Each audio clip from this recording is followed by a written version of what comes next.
折り紙で作るぶどう。折り紙を5枚用意します。4等分します。半分に折ります。もう一度半分に折ります。型を描きます。線の通りに切りましょう。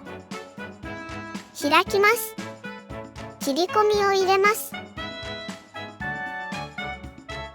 爪楊枝で紙を挟んでカールします。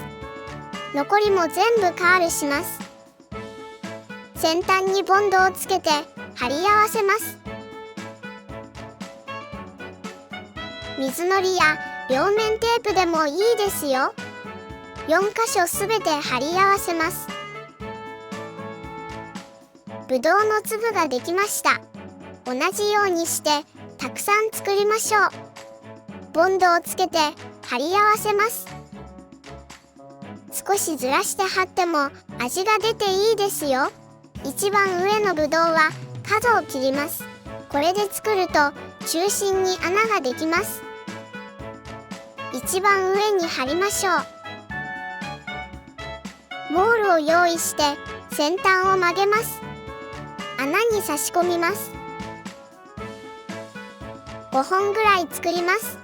先端を曲げて輪っかに引っ掛けます。こんな感じで吊るします。5本とも吊るしましょう。